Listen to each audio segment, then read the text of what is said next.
All right, guys, we're here with another top 16 deck profile. What did you play? What's your name? How'd you do? My name's Matthew Bauer. I'm from Portland, Oregon, and I top 16 with this guy right here and this guy right here. We were playing the Fire King Snake Eye deck. We both played almost card for card the same deck list, except one change in the side deck. Let's just get into it. Yeah, man, for sure. Let's see it. All right, so we got a hand trap lineup. The most important cards in this format. You need them.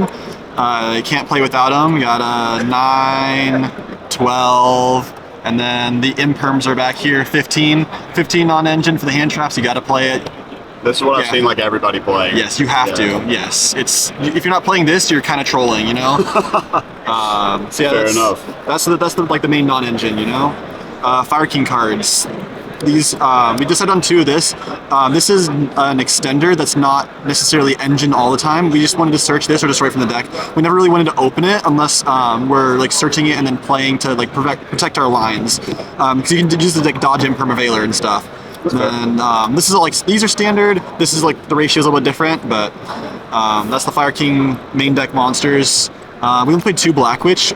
We always wanted or wanted to be live and search because this deck has a lot of redundancy, and you wanted the extra redundancy in setting another card for like follow-up play. So like wanted to search to draw a card and then being able to have another one to like bait out or like add back thing with this with the wanteds and everything. You always needed just 2, like 2, 3, maybe a little bit much in the Fire King version, but 3 is definitely right in the Snake Eye version. But 2, yeah, just 2 is good for this. Flamberge. The 1, 2, 3 best cards in the deck, best cards in the game. Oh yeah, these cards are nuts, man. And the fact that they're level 1 and there's all the like cool level 1. It's so stupid, yeah. We decided to play the Divine Temple. Our like round 4 opponents like picked this up and read it when I played it, and they're like playing the same deck. I'm like, there's no way. This card is absurd. You have to be playing this. How do you not know what that tells? Yeah, he was playing the deck too. It was weird. But yeah, it's funny. We got the one original, always having a search target off of the popular mandatory. That's beautiful, by the way. I need to say that. Oh, thank you. We played Monster Reborn because we thought it was a little bit better than 1 for 1, and then we played these 2 with like these, and then like this is all standard. This is a little bit not standard. We played 41. This is our 41st card. Same logic with our buddy Minsu here. I was the one that kind of pulled him on it. We needed this in our main deck at least somewhere because we needed the side deck space for like side deck patterns and everything. And we always wanted to have this as a crossout target, so you just needed that. Yeah, if you're playing crossout, you have to play Talents, even if you hate the card. Like, it was like one of the worst cards in my deck the whole weekend, but I had to have it in my deck, and I actually did crossout tactics, so it did matter. It did come up. Side deck. So for our pure Snake Eye opponents, we're setting in these. If we're going second, this card like kind of cooks their end board if they go like the Savage board with like the Flamberge and everything. They don't get anything off of it. This card's good against a Fire King. These aren't as good into Fire King. If we're going against Fire King, we're just siding in these. But if it's the pure Snake Eye, we're doing all 6. Yeah. Going first card. This is the best going first card right now. It's not very good overall, I don't think, but you know we have to play going first card. But what do you think?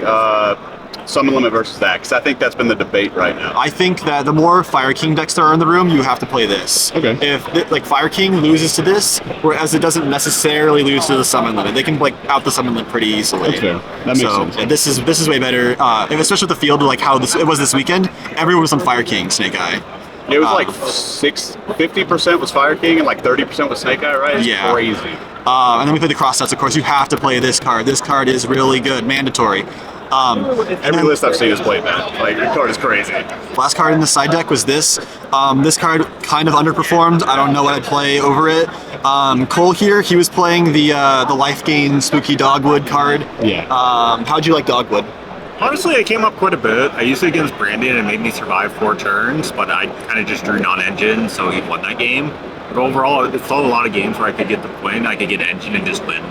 I liked it. You were at like what, 30k life at one Yes. point? Yeah, it was funny. That's He just like insane. getting gimmick puppeted, and then he just pass, and then his opponent like out the gimmick puppet and like attack him, and then like gimmick puppet him again. You just like sitting here like drawing like Valor. Like it's like, all right, I guess we're not winning this one, but oh well, you know. Definitely have to respect time as well, so that's another reason why we decided to play it, or at least I decided to play it. He went for Bell. I almost decided to play Bell, but I figured we have 2 players on Dogwood, it's better in the end, more variants. Yeah, And that makes sense. about Crossout as well, I told him about this like 2 months ago, thinking, I think this is a really good card right now, and I was right.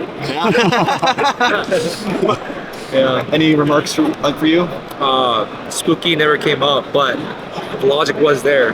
I mean, also because opponents are playing Spooky, it's one of the cross-out target as well if you're going first. Yeah. So you gotta choose your poisons, but the deck can play through Nid, Bell, all that stuff. So I think one of going first, one of Spooky for cross-out target is correct.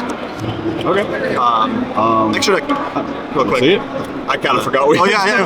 Well, a little bit of theory session right there. Yeah, let's see it. Yeah, this is mandatory. I mean, this you need to play for Celine. For Black Witch, because you revive the Black Witch off that, and you can also revive Drolls and then make Apo. So like these cards go hand in hand. I'm playing the OTK line. You know what it is. These cards do things. People want this card banned for some reason. I think they're funny. Yep, that's it. Yep. This card's mandatory in this deck because you always want to add back your Kieran or your Flamberge. Card's so busted in this format. It's nuts. This card, yep, card, good, Yep. yep, You good play card, it. yep, good card, yep. This card actually is really important in the mirror because you need to pop the continuous spell before you can pop their field spell. So you kind of need that layered interaction, and then you always like co-link it with this so you draw a card, and so it helps like play through things way easier. Play through anti-spell, stuff like that too. These cards mandatory this format. Steal Black Witch, steal Snake Eye Ash, win the game. We're playing this combo. I don't think this card was like great. I ended on this card with like the Ambler Whale or like the Ambler Whale on the field, and like it was like Apo on the field, and then this on the field, and then the Promethean Princess in the grave, and I had like 6 cards in hand. If my opponent summon a monster, I go like +8. So they just like pass and they can't like do anything. I just kill them. So like yeah. That combo is really cool. It happened to me today actually at a side event. So Oh really? Okay. The combo's really cool. Yeah, this card, you have to play this card in this deck. Worst cards in my deck all weekend, these cards. I don't think I summoned this card once the entire weekend. I summoned like half of these like once, and like the other half like every game. But this card didn't get summoned once. In theory, you go this into prevent your opponent from playing, but like you already have too much interaction, and we were like worried about more people picking up on Pearly or other stuff like that. If that was the case too, that card would have super overperformed. Like, Yes, if you'd have exactly. played against the Pearly or something. I just played a bunch of mirrors, so I didn't need them. But yeah, like most people like put this in the Masquerade in the spell and trap zone, and then summon it back on the opponent's turn. That loses to too many things usually. So like I just almost never did that. I just went for more advantage. Like they usually can't push through all your advantage anyway, so just having like the advantage over like the extra stop always ended up mattering. And then this card, I summoned this like once on stream I think, and then I lost because I bricked. So yeah, that was cool. Yep, that was it. Yep, that's about it. Well, congratulations, man. Thank you, appreciate it. Thank you again. And do you want to give any shout outs before you go? Shout out to these boys right here. Yes, sir. Yes, sir. Shout out to my friend Boone. He let me borrow this. I got to pick one of these up myself Pretty still hot. this weekend. Yeah. And then shout out to my boy Queasy. He's the legendary Ojama on Dueling Book. You know. Jeez. Watch out for that kid. He's a little deranged. Yeah, that's about it. All right, thank you, man. Oh, what did I forget? Game to Brandon. Oh, that's right. Our friend James, he helped us get the VIP qualifier this weekend. Oh, so we had a sick. 2-round bye at the beginning of the event. That's that amazing. really helped. And then our store owner Brandon didn't pay for our trip. Nah, but he's still the whole game. He's still but pay for it next time. Pay for it next time. Yep. All right, man. Congratulations again. you, thank Hope to you. see you real soon.